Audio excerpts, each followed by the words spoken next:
আমাৰ যাগযজ্ঞ পূজা পাতল আজি তাৰিখত আপুনি পাতিব পাৰিব, সেইটো আপোনাৰ অধিকাৰ আছে বা আপোনাৰ সামৰ্থ্য আছে, কিন্তু তাত কিছুমান নিয়ম বান্ধি থোৱা আছে।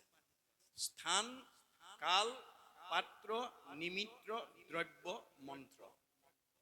গতিকে আমাৰ কলিযুগৰ মানুহে নিৰ্দিষ্ট সময়ত স্থান, কাল, পাত্ৰ অনুপাতি শুদ্ধ মন্ত্ৰৰ দ্বাৰা কৰিব নোৱাৰে। গুৰুজনে ভাগৱতত লিখিছে, কলিৰ লোকৰ মতি মলিন অপাৰ, আন একো ধৰ্মত নাহিকে অধিকাৰ। আন ধৰ্ম কৰাৰ আমাৰ হাতত অধিকাৰ নাই, কাৰণ আমি এই নিয়মবিলাক মানি কামবিলাক কৰিব নোৱাৰো। আপুনি মই দূৰৰ কথা, বৈদিক যুগত তস্তা ঋষিয়েও মানে পুত্ৰবধি প্ৰতিশোধ ইন্দ্ৰৰ ওপৰত ল'বলৈ গৈ বিফল হৈছে। কেনেকৈ? আপোনালোকে জানে, ইন্দ্ৰৰ অহংকাৰত অসন্তুষ্ট হৈ এদিন বৃহস্পতি গুৰু স্বৰ্গ এৰি গুচি গ'ল। যোৱাৰ লগে লগে স্বৰ্গত বিমংগল হ'ল। ইন্দ্ৰই গৈ ব্ৰহ্মাৰ ওচৰ পালেগৈ আৰু উপায় বিচাৰিলে ব্ৰহ্মাৰ ওচৰত, যে মোৰ গুৰু গুচি গ'ল, এতিয়া মোৰ অথন্ত হৈছে, উপায় এটা দিব লাগিব। এতিয়া ব্ৰহ্মাই ক'লে, ঠিক আছে, তেওঁ সন্তুষ্ট হৈ ঘূৰি নহা পৰ্যন্ত তুমি সদ্যহতে তস্তা ঋষিৰ পুত্ৰ বিশ্বৰূপক নি গুৰু মানি ৰাজ্য চলাই থাকা। ব্ৰহ্মাৰ পৰামৰ্শ মতে তস্তা ঋষিৰ পুত্ৰ বিশ্বৰূপক নি ইন্দ্ৰই গুৰু মানি ৰাজ্য চলাই আছে। কিন্তু তস্তা ঋষিৰ পুত্ৰ বিশ্বৰূপৰ এটা চাৰিত্ৰিক বৈশিষ্ট্য আছিল, তেওঁৰ মাক আছিল অসুৰ, বাপেক আছিল ঋষি। গতিকে যজ্ঞৰ দ্ৰব্য তেওঁ সুবিধা পালে অসুৰকো দিয়ে, দেৱতাকো দিয়ে। এদিন কৃষ্ণৰ চকুত ইন্দ্ৰৰ চকুত ধৰা পৰিল। ধৰা পৰাৰ লগে লগে ইন্দ্ৰই ক্ষুব্ধ হৈ ব্ৰজ মাৰি বিশ্বৰূপক শিৰচ্ছেদ কৰি দিলে। পুতেকক বধ কৰাৰ লগে লগে বাপেক তস্তা ঋষিয়ে পুত্ৰবধি প্ৰতিশোধ ইন্দ্ৰৰ ওপৰত ল'বৰ কাৰণে লগে লগে যজ্ঞ আৰম্ভ কৰিলে আৰু ঘিতাহুতি দি আছে আৰু মন্ত্ৰ উচ্চাৰণ কৰিছে। কি বুলি? ইন্দ্ৰ শত্ৰু নিধন হওক, ইন্দ্ৰ শত্ৰু নিধন হওক, আহুতি দি আছে, ঘিতাহুতি। পূৰ্ণাহুতি দিবৰ সময়ত খৰ মন্ত্ৰ উদাত্ত কণ্ঠৰে পূৰ্ণাহুতি দিওঁতে মন্ত্ৰ ভুল হৈ গ'ল। কি বুলি ক'লে? ইন্দ্ৰৰ শত্ৰু নিধন হওক। ষষ্ঠী বিভক্তি ৰ আখৰ এটা বাঢ়ি গ'ল। ৰ আখৰ এটা বাঢ়ি যোৱাৰ লগে লগে মন্ত্ৰ ভুল হৈ গ'ল। ইন্দ্ৰৰ শত্ৰু তেওঁ নিজেই। তেওঁৰ যজ্ঞৰ পৰা উৎপত্তি হোৱা বিদ্যাসুৰে ইন্দ্ৰক মৰাৰ বিপৰীতে ইন্দ্ৰৰ হাতত মৰিব লগা হ'ল। সেইকাৰণে গুৰুজনে কৈছে যে ঋষিমুনি সকলেও দেৱভাষা সংস্কৃত ভালকে উচ্চাৰণ কৰি মানে আহুতি দিব পৰা নাই। আমাৰ কলি যুগৰ মানুহৰ সেইটো অধিকাৰ নাই। সেইকাৰণে কলি যুগৰ মানুহৰ কাৰণে সাৰ্বজনীন সনাতন ধৰ্ম দিছে, যিটো সকলোৱে ল'ৰা ছোৱালী ডেকা বুঢ়া মতা মাইকী পুৱা গধূলি আবেলি গধূলি শুওঁতে খাওঁতে সকলো সময়তে আমি ঈশ্বৰৰ নাম ল'ব পাৰোঁ। কিন্তু অন্যবিলাক কাম যিকোনো সময়ত কৰিব, অন্যবিলাক ধৰ্ম যিকোনো সময়ত কৰিব নোৱাৰে, যিকোনোৱে কৰিব নোৱাৰে। সেই নিয়ম জনাবিলাকেহে পাৰিব, আনে নোৱাৰে। গতিকে আমাক সনাতন ধৰ্ম মহাপুৰুষে দি থৈ গৈছে, সাৰ্বজনীন ধৰ্ম দি থৈ গৈছে। সেইকাৰণে কৈছে, শ্ৰৱণ কীৰ্তন কৰা সুখে সংসাৰ অকতৰা দিয়া মোৰ চৰণত চিত। আমাৰ কলি যুগৰ মানুহে কেৱল হয় কওক নহয় শুনক, দুটাৰ ভিতৰত এটা কৰিলেই হ'ব। 9বিধ ভকতিৰ ভিতৰত সৰ্বশ্ৰেষ্ঠ ভকতি হৈছে শ্ৰৱণ আৰু কীৰ্তন। তাৰপিছত কৈছে, তপ জপ তীৰ্থ স্নান যিটো ফল মহাদান, জ্ঞান বৈৰাগ্যৰ যেন ফল, যিটো গুণ নাম গাৱৈ, বসি সিটো সুখে পাৱৈ, দেখা কেনে ভকতিৰ বল। আগৰ যুগত তপ জপ যাগ যজ্ঞ হোম ব্ৰত কৰি যিটো ফল পাইছিলে, কলি যুগৰ মানুহে কেৱল ভগৱন্তৰ নাম ল'লেই সেই ফলৰ অধিকাৰী হয়। যত ফলং সৰ্বতীৰ্থেষু সৰ্বযজ্ঞেষু কীৰ্তিতম তৎ ফলম কৌটি গুণম পুণ্যম ৰাম নাম এব লভ্যতে। আগৰ যুগৰ মানুহে তপ জপ যজ্ঞ কৰি যিটো ফল পাইছিল, কলি যুগৰ মানুহে কেৱল ভগৱন্তৰ নাম ল'লে সেই ফলৰ অধিকাৰী হ'ব পাৰে। জপত সৰ্ব বেদাংশ সৰ্ব মন্ত্ৰাংশ পাৰ্বতী তস্মাৎ কৌটি গুণম পুণ্যম ৰাম নাম এভলৈকে। তপ জপ যাগ যজ্ঞ হোম ব্ৰত কৰাতকৈ কলি যুগত এবাৰ ভগৱন্তৰ নাম ল'লে সেই ফলৰ অধিকাৰী হ'ব পাৰে। শ্ৰুতি স্মৃতি পুৰাণেষু ৰাম নাম ইদম শ্ৰীমিতং নাট পৰতং পুণ্যং ত্ৰিশু লোকেশু বিদ্যতে। কলি যুগৰ মানুহৰ কাৰণে নাম বিনে আৰু গতি নাই। খাটাং কৰি দিছে। 4 বেদৰ ৰামায়ণ পুৰাণ ভাৰত হৰিকেশে কয় মাত্ৰ সমস্ত শাস্ত্ৰত। গতিকে আমাৰ ভাগৱতে কোনো জাতি জনগোষ্ঠী, কোনো বিশেষ সমাজ বা কোনো মানে সংগঠনক উদ্দেশ্যি কোৱা নাই। জীৱশ্ৰেষ্ঠ মানুহ তৰণৰ কাৰণে উপায় দিছে। গতিকে জানা তুমি সাৰে সাৰ ভকতিত পৰে আৰু নাহি গতিদাতা সংসাৰত। গতিকে কলি যুগৰ মানুহে ভক্তি কৰাৰ বিপৰীতে আৰু গতি পোৱাৰ কোনো বিকল্প নাই। এহিকে কহৈ বেদ দিলাহেৰা পৰিছেদ লৈও তুমি আমাৰ সন্মত। মই তোমাক খাটাং কৰি কলো যে কলি যুগৰ মানুহে ভক্তি কৰিলে মুক্তি পাব পাৰে। ভক্তিৰ পথ 9টা: শ্ৰৱণ, কীৰ্তন, অৰ্চন, বন্দন, দাস্য, সখিত্ব, পদসেৱন, আত্মনিবেদন, স্মৰণ। 9টাৰ ভিতৰত যিকোনো এটা কৰিলে আমি এই মায়াময় সংসাৰৰ পৰা উদ্ধাৰ হ'ব পাৰিম। এই খাটাং কথা ক'লে তাৰপিছত মহাপুৰুষ গুৰুজনাই সঞ্জীৱনী স্বৰূপ উপদেশ বাণীৰ দ্বাৰা নিজা কিছু কথা আমাক কৈছে। কি বুলি? যে শুনিওক সভাসদ মহাভাগৱত পদ কৃষ্ণ কথা সংসাৰতে সাৰ। এই সংসাৰত কৃষ্ণ কথা শুনাৰ বিনে আৰু সাৰ দ্বিতীয় নাই। আয়ু যাই আলে জালে ইটো ঘূৰ কলিকালে জ্ঞানে কৰ্মে নাপাইবা নিস্তাৰ। গতিকে চাই থাকোঁতে বাল্য, চাই থাকোঁতে যুৱা, চাই থাকোঁতে বৃদ্ধ, চাই থাকোঁতে জৰা, চাই থাকোঁতে মৃত্যু। কালে আমাৰ দেহ হৰণ কৰি আছে, কোনেও ৰাখিব নোৱাৰে। এই কথা জানি জ্ঞান কৰ্ম এৰি একমাত্ৰ ভক্তিত প্ৰাধান্য দিয়া। নকৰিও জন্ম বিধা শুনা ইটো কৃষ্ণ কথা ফুৰা ৰাম নামে গলে বান্ধি ঐত আয়ু পাতব হইলে ঘূৰ পৰ লোকে গলে আকে লাগি মৰি বাহা কান্দি।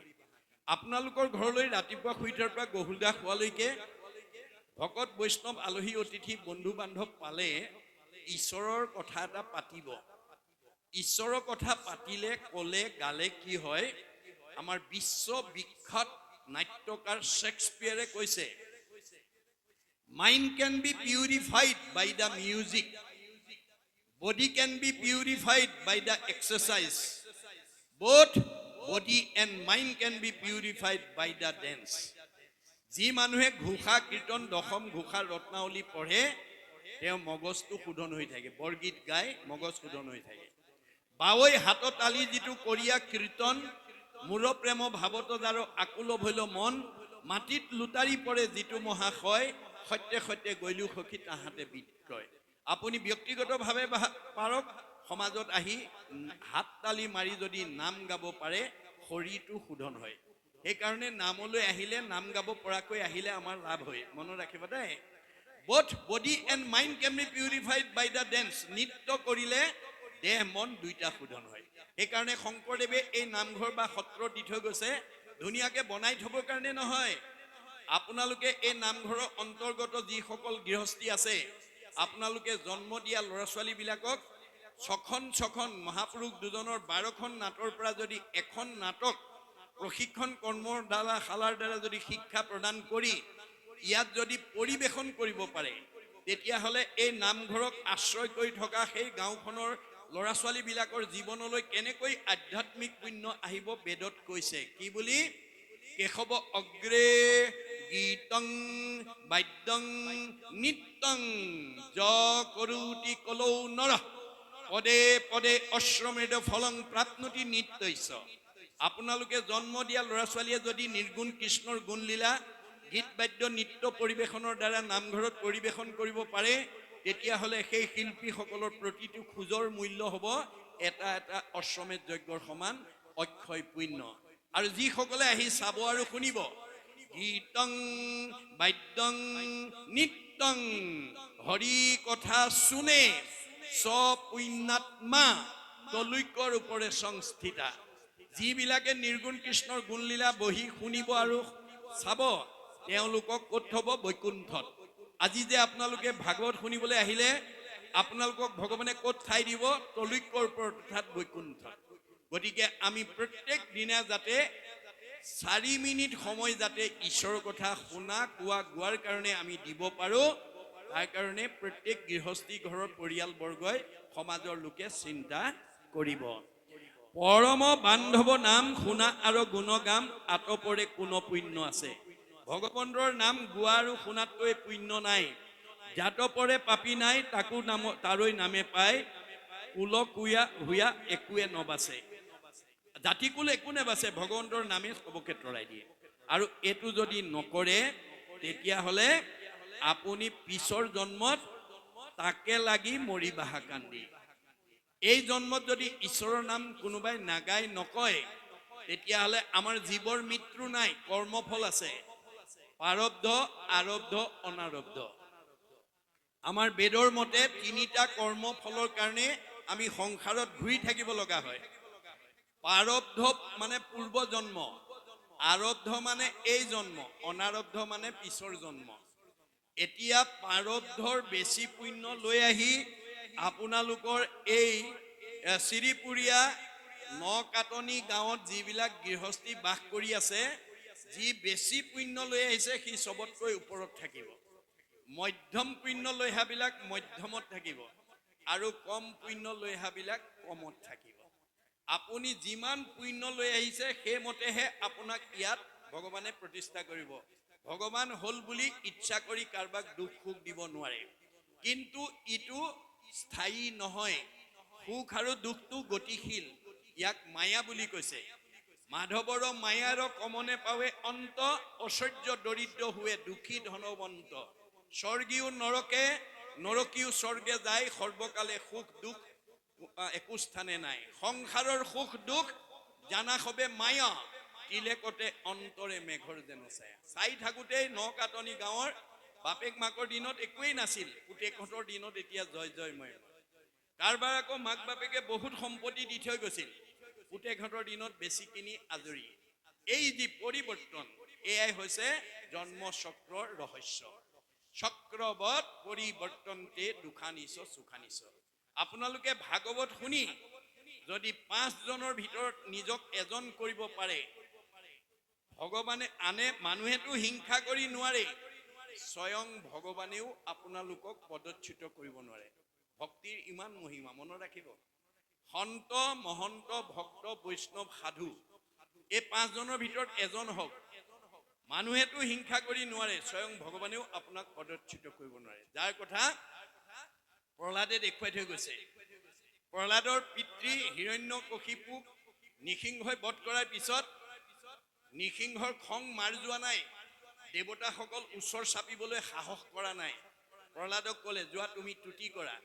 তেওঁ গৈ পেলাই হাতযোৰ কৰি ক'লে, প্ৰভু মোৰ পিতাদেৱে তোমাৰ ওচৰত বহুত অপৰাধ কৰিলে, মোৰ মুখলৈ চাই পিতাদেউক গতি দিব লাগে। তেতিয়া নৃসিংহই হাঁহি পেলাই কৈছে, হেৰ প্ৰহ্লাদ, তই হেন বৈষ্ণৱ পুত্ৰ ভলি যাৰ 21 পুৰুষ তই কৰিলি উদ্ধাৰ। তোৰ দৰে বৈষ্ণৱ পুত্ৰই দেউতাৰ কথা বাদ দে, অতীতাহ পুৰুষা সপ্ত ভৱিষ্যস্য চতুৰ্দশ নৰ তাৰ সৰ্বান কলো কৃষ্ণ ইতি কীৰ্তনাথ। তোৰ দৰে কৃষ্ণ সংস্কৃতি অৱলম্বন কৰা পুত্ৰই অতীতৰ 7 পুৰুষ, ভৱিষ্যতৰ 14 পুৰুষ, 14 7 21 পুৰুষ উদ্ধাৰ কৰিলি। দেউতা তাৰ মাজতে গ'ল, দেউতাৰ কথা ভাবিব নালাগে। তেনেহ'লে মোক তোমাৰ ওচৰলৈ নিয়া। নোৱাৰো, তোমাৰ পুণ্য জমা হৈ আছে, তুমি ৰজা হ'বই লাগিব। ৰজা হৈ ভোগভুঞ্জি পুণ্য কৰা ক্ষয়। মনত ৰাখিব কথাটো। 26 চনৰ ইলেকশ্যন আহি আছে। আপোনালোকৰ সমষ্টিৰ ধৰি লওক 10 জনে বিভিন্ন দল সংগঠনৰ পৰা প্ৰতিদ্বন্দ্বিতা কৰিছে। আমাৰ ভাগৱতৰ মতে আপোনালোকৰ সমষ্টিৰ মানুহে গৌৰৱ কৰিব লাগে, আনন্দ কৰিব লাগে। কি বুলি? যে আমাৰ সমষ্টিৰ পৰা MLA প্ৰতিদ্বন্দ্বিতা কৰিব পৰা যোগ্য ব্যক্তি 10 জন আছে, কিন্তু কেইজন জিকিব? এজন জিকিব। কোন জিকিব? আমাৰ 14 স্কন্ধ ভাগৱতত ইংগিত দিছে কোন জিকিব।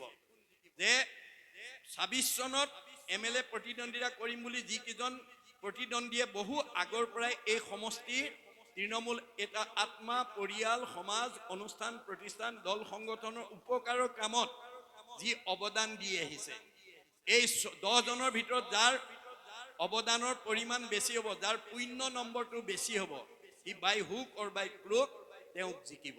আমাৰ মতে এখেত জিকিব লাগিছিলে, ফলাফলত এখেত জিকিলে। ভগৱানে কৈছে তুমি চৰ্ম চকুৰে চাইহে কৈছা এওঁ জিকিব লাগে বুলি। মই 14জন সাক্ষী 2জন কেৰেণীৰ তথ্য ভিত্তিত এওঁক জিকাইছোঁ। গতিকে তুমি বাহিৰৰ পৰা দেখাটো আচল নহয়। দাৰ্শনিক পণ্ডিতে কৈছে things are not what they seem. আপুনি বাহিৰৰ পৰা দেখা বস্তুটো আচল নহয়। আমাৰ বুঢ়াসকলে কয় বাহিৰে ৰং চং ভিতৰি কুৱা ভাতুৰি। বাহিৰৰ পৰা দেখাটো আচল নহয়। ভগৱানে নিৰ্ণয় কৰি আছে কোন যাব। তাত আপোনাৰ মোৰ হাত নাই, হিংসা কৰিও লাভ নাই। গতিকে যাৰ পুণ্যৰ নম্বৰ বেছি সি যিকোনো প্ৰকাৰে তাকেই ভগৱানে জিকাব। এই তথ্য আমাক দিছে। সেইকাৰণে আমি ভাগৱত শুনি পাৰিলে কাৰোবাক উপকাৰ কৰি পুণ্য অৰ্জন কৰক। আপুনি ভোগৰ পৰা বঞ্চিত হ'ব নালাগে। মানুহেতো নালাগে, ভগৱানেও আপোনাক প্ৰাপ্য পুণ্যৰ পৰা ভোগৰ পৰা বঞ্চিত কৰিব নোৱাৰে। এই তথ্য ভাগৱতে দিছে। সেইকাৰণে আমাৰ ভাগৱত নুশুনা জীৱই আনক হিংসা কৰে। সীমাঘৰীয়া মানুহে সীমাঘৰীয়া মানুহক হিংসা কৰে। গাঁৱৰ মানুহে গাঁৱৰ মানুহক হিংসা কৰে। কাৰোবাৰ উন্নতি দেখিলে হিংসা কৰা স্বভাৱ আজি আমাৰ বহুত মানুহৰ আছে। সেইটো স্বভাৱ যদি কাৰোবাৰ আছে আজি ইয়াতে এৰিব দেই।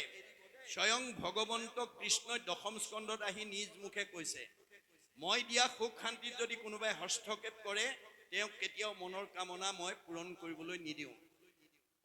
মানে অপৰৰ সম্পদ দেখি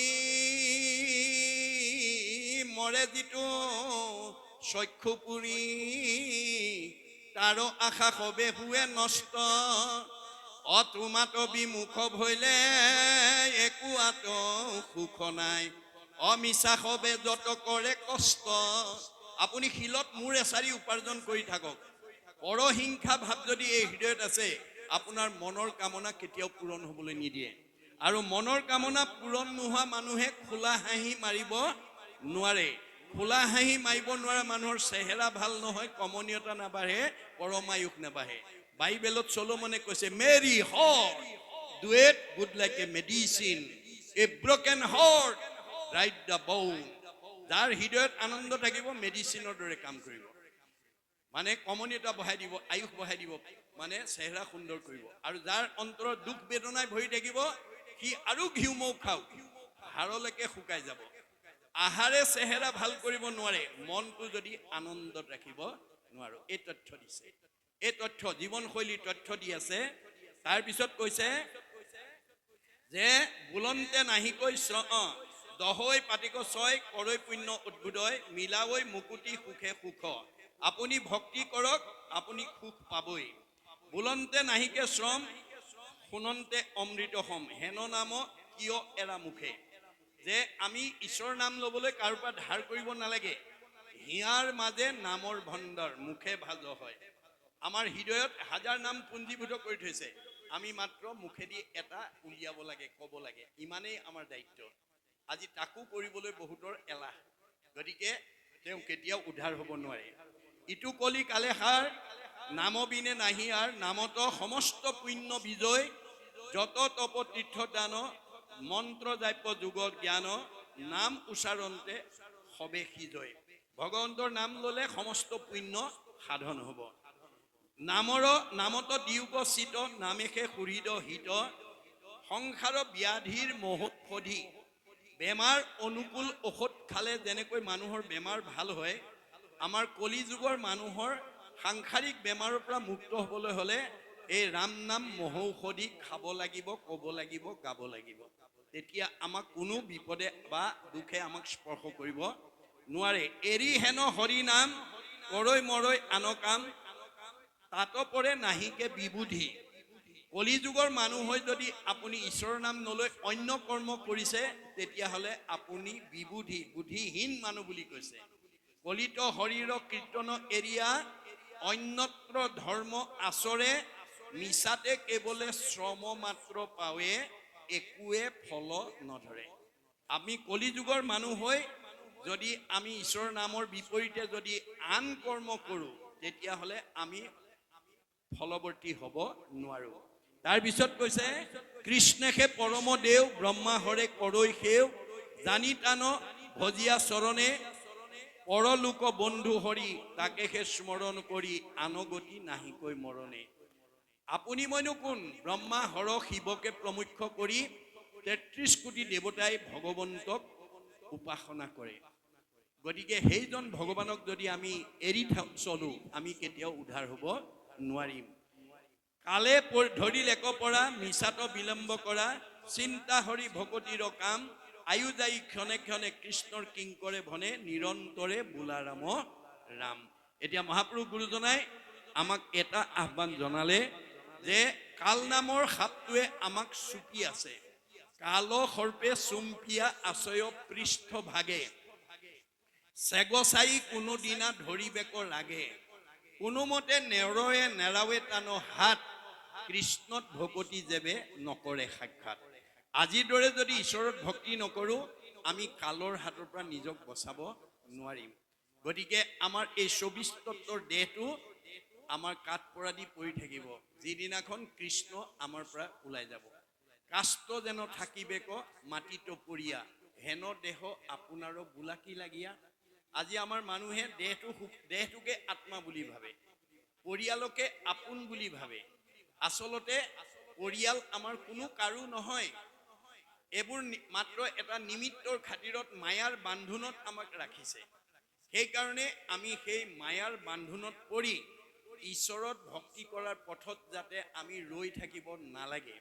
ভক্তিৰ পথত যদি গুৰুৱে বাধা দিয়ে তাকো ত্যাগ কৰিবলৈ কৈছে, যদি পিতৃ মাতৃয়ে বাধা দিয়ে তাকো ত্যাগ কৰিবলৈ কৈছে, সমাজে যদি বাধা দিয়ে তাকো ত্যাগ কৰিবলৈ কৈছে, স্বামীয়ে যদি বাধা দিয়ে তাকো ত্যাগ কৰিবলৈ কৈছে।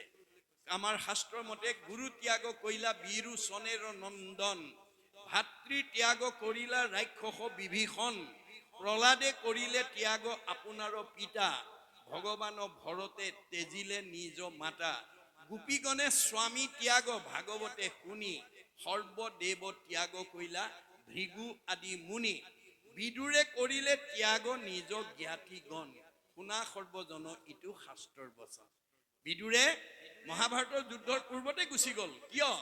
তেওঁক আনি ধৃতৰাষ্ট্ৰই পৰামৰ্শ লৈছিল, বৈমাতৃ ভাতৃ বিদুৰক মাতি আনি ধৃতৰাষ্ট্ৰই কৈছিল, ভাই বিদুৰ তুমি কোৱা আমি পাণ্ডৱৰ অংশ দিব লাগে নে নালাগে? মহাভক্ত বিদুৰে ক'লে, দাদা পঞ্চ পাণ্ডৱ আমাৰ ভতিজা, ভতিজাৰ সম্পত্তি আত্মসাৎ কৰাটো উচিত নহয়, তেওঁলোকৰ প্ৰাপ্যটো দিব লাগে। কিন্তু পুত্ৰ মোহত মোহান্ধ ধৃতৰাষ্ট্ৰই বিদুৰৰ সেই সৎ পৰামৰ্শ মানি নললে আৰু ভতিজাক দুৰ্যোধনে অকথ্য গালি পাৰিলে, যাৰ কাৰণে তেওঁ লগে লগে সকলো ৰাজ সন্মান ত্যাগ কৰি মহাভাৰতৰ যুদ্ধৰ পূৰ্বেই তীৰ্থলৈ গুচি গ'ল। প্ৰায় 14 বছৰ কাল তীৰ্থ পৰ্যটন কৰি যেতিয়া গৃহ অভিমুখে আহি আছে তেতিয়া কৃষ্ণক বৈকুণ্ঠলৈ পঠাই উদ্ধৱে খৰমজোৰ মূৰত তুলি উচুপি উচুপি কান্দি আছে আৰু সেই যমুনা নদীৰ পাৰতে দুইজনৰে সাক্ষাৎ হৈছে। তেতিয়া বিদুৰে উদ্ধৱৰ মুখত কৃষ্ণৰ খৰম আৰু মনৰ বিষণ্ণতা দেখি বুজি পাইছে যে কৃষ্ণ আৰু এই সংসাৰত নাই। তথাপিতো কৈছে, তুমি মহাভাগ্যৱান উদ্ধৱ, প্ৰয়াণৰ সময়ত কৃষ্ণক দৰ্শন কৰিলা, স্পৰ্শন কৰিলা, সংলাপ কৰিলা। মই দুৰ্ভগীয়া, মই সেই সুবিধাটো নাপালো, কিন্তু ভগৱানে মোক এটা সুবিধা দিছে।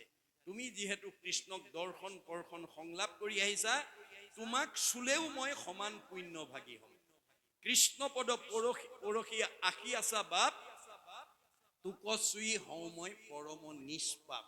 ঐ বন্ধু উদ্ধৱ সাৱতি ধৰ মোক, শুনি দশ গুণে উধাই উদ্ধৱৰ সুখ। তুমি মোক সাৱতি ধৰা। তেতিয়াহে উদ্ধৱে জানিছে কৃষ্ণ কথা শুনিবলৈ যোৱা বা কৈ অহা মানুহক চুলে চালে আনৰ পুণ্য হয়। এইটো বিজ্ঞানসন্মত, মনত ৰাখিব। আপোনালোকৰ গাত কাৰোবাৰ যদি খৰখজুতি সংক্ৰামক ৰোগী হয়, তেওঁক যদি কোনোবাই সাৱতি ধৰে, তেওঁ পিন্ধা কাপোৰ পিন্ধে, তেওঁ শোৱা বিচনাত শুৱে, আনৰ গালৈ সংক্ৰামক ৰোগটো সংক্ৰমিত হয়, কিয়নো তেওঁৰ ৰোগৰ অনুৰেণু পিন্ধা কাপোৰ, শোৱা বিচনা, বহা ঠাইত সংক্ৰমিত হৈ থাকে। আৰু সেই ঠাইত ভাল মানুহ বহিলে শুলে বা তেওঁ লোৱা কাপোৰ পিন্ধিলে বা ল'লে আনৰ গালৈ সংক্ৰমিত। এইটো যেনেকৈ বাস্তৱ সত্য, বিজ্ঞানমত সত্য। সন্ত মহন্ত ভক্ত বৈষ্ণৱে বহা ঠাই, শোৱা বিচনা, লোৱা পিন্ধা কাপোৰত সৎগুণৰ অনুৰেণু সংক্ৰমিত হৈ থাকে। আৰু তেনে লোকক যদি কোনোবাই চুৱে বা দৰ্শন কৰে তেতিয়া তেওঁৰ পাপ বিনাশ হয়। গতিকে আজি এই অনুষ্ঠানটোলৈ কোনোবাই 3 ঘণ্টা বা 4 ঘণ্টা সময় দিব নোৱাৰিব পাৰে, কিন্তু দেখা কৰি যদি সেৱা এটাও কৰি যায়, দৰ্শনাত সেৱাত পাপ নাশিনী, পাপ নাশ হৈ যায়। এয়াই মাহাত্ম্য নামৰ, মনত ৰাখিব কথাটো। গতিকে সেইকাৰণে উদ্ধৱে কৈছিল মই কৃষ্ণৰ চাৰ বস্ত্ৰ পিন্ধো। কৃষ্ণই পিন্ধা বস্ত্ৰ তেওঁ পিন্ধে, কিয় কৃষ্ণ সৰ্বগুণাকৰ, সৎগুণৰ অনুৰেণু তেওঁ পিন্ধা কাপোৰতো লাগি থাকে। গতিকে আমাৰ ভাগৱতেও কৈছে আৰু মুছলিমবিলাকেও এই দৰ্শনটো দেখুৱাইছে, হজ কৰিবলৈ বছৰত ধনী মুছলমানবিলাকহে আৰৱলৈ যাব পাৰে, দুখীয়া মানুহবিলাক যাব নোৱাৰে। গতিকে ধনী মানুহবিলাকে হজ কৰি যেতিয়া ঘূৰি আহে, হাজাৰ হাজাৰ দুখীয়া মানুহে প্ৰথম দৰ্শন কৰিবৰ কাৰণে তেওঁলোকে আগবাঢ়ি যায়। আৰু প্ৰথম দৰ্শন কৰাজনে, হজ কৰি অহাজনে যিমান পুণ্য, প্ৰথম দৰ্শন কৰাজনৰ সিমানেই পুণ্য। আমাৰ আজি আপোনালোকে ইয়ালৈ আহি যিমান পুণ্য ল'ব, আপোনালোকে ঘৰত গৈ যদি আজি কৰা আলোচনাৰ দুটা এটা কথা যদি ঘৰত গৈ ক'বগৈ পাৰে, আমাৰ ভাগৱতে কৈছে যিবা পঢ়ে যিবা শুনে শুনাবই আনক, পাপচাৰী সিও যায় বিষ্ণুৰ স্থানত। আপোনালোকৰ ঘৰত থকা সকলক যদি আজি অনুষ্ঠানটোৰ কথা দুই এটা গৈ যদি কয়গৈ, তেওঁলোকে যদি শুনে, আপুনি ইয়ালৈ আহি যিমান পুণ্য পালে তেওঁলোকে ঘৰত থাকিয়ে সম পুণ্যৰ অধিকাৰী হয়। ভাৱনাৰ ইমান মাহাত্য, ভাৱনাৰ ইমান মাহাত্য।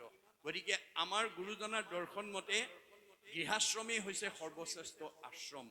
যে আমি গৃহাশ্ৰমত থাকোঁতে কেনেকৈ থাকিব লাগে, পদুম ফুলৰ দৰে থাকিব লাগে। পদুম ফুলৰ বৈশিষ্ট্য কি? বোকা পানীতেই জন্ম হয়, কিন্তু বোকা পানীয়ে কোনোদিন পদুম ফুলক লিপ্ত কৰি ৰাখিব নোৱাৰে, বোকা পানীৰ পৰা সদায় নিৰ্লিপ্ত হৈ থাকে।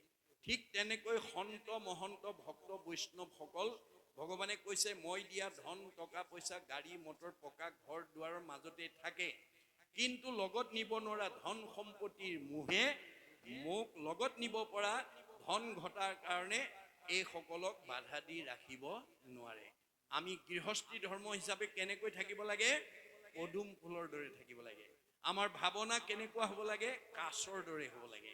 পদুম ফুলৰ বৈশিষ্ট্য বোকা পানীত সৃষ্টি, কিন্তু নিৰ্লিপ্ত। ব্ৰহ্মণা ধ্যায় কৰ্মাণি সংগং ত্যক্তে কৰোতি যশ লিপ্ততে ন স পাশুন পদ্ম পত্ৰম মিমাম ভাস। পদুম ফুল যেনেকৈ বোকা পানীত জন্মগ্ৰহণ কৰি বোকা পানীৰ পৰা নিৰ্লিপ্ত হৈ থাকে, আপুনি যদি সন্ত মহন্ত ভক্ত বৈষ্ণৱ সাধুৰ গুণবিশিষ্ট হয়, আপুনি গৃহতে থাকি মুক্তি লাভ কৰিব পাৰিব। আৰু আমাৰ ভাৱনাবিলাক কাছৰ সদৃশ হ'ব লাগে। কাছৰ বৈশিষ্ট্য কি? বালিত কণী পাৰে, পানীত উমনি দিয়ে। বালিত কণী পাৰি পানীত উমনি দি ভাৱৰ দ্বাৰা বালিত কণী ফুটাই দিয়ে। যেহেন কচ্ছপে তৰে ডিম্ব পাৰি জল মাজে ফুকাৰ হয়, সেই মতে সন্তে বিষয়তে থাকি সদায়ে মোক চিন্ত। এই বিষয় সংসাৰতে আপোনালোক থাকক, কিন্তু মনৰ ভাৱেৰে যাতে তেওঁক ভাৱনা কৰিব পাৰে, তেওঁ ভক্তি কৰিব পাৰে, তাৰ প্ৰতি গুৰুত্ব দিলেই আজিৰ আলোচনা চক্ৰত বহাৰ আমাৰ সাৰ্থকতা হ'ব। গতিকে আপোনালোকে উদ্যোক্তা প্ৰমুখ্যে যিসকলে আমাক সুদূৰ লখিমপুৰৰ পৰা আমন্ত্ৰণ কৰি আনি এইকণ সময় ভাগৱতৰ ওপৰত আলোচনা কৰাৰ সুযোগ দিলে, তাৰ বাবে মই সমূহ উদ্যোক্তাৰ প্ৰমুখ্যে আপোনালোকৰ এই অনুষ্ঠানৰ লগত জড়িত সকলোকে মোক শ্ৰদ্ধা নিবেদিছোঁ। অনাগত দিনতো যাতে আমি এনেধৰণৰ আলোচনাৰ মাজেদি আমি উঠি অহা প্ৰজন্ম সমাজখনক যাতে আধ্যাত্মিক আৰু নৈতিক দিশেৰে আগুৱাই নিব পাৰোঁ, তাৰ কাৰণে আপোনালোকে এই চেষ্টা অব্যাহত ৰাখিব। শতবাৰ্ষিকলৈকে যাতে আগুৱাই নিব পাৰে।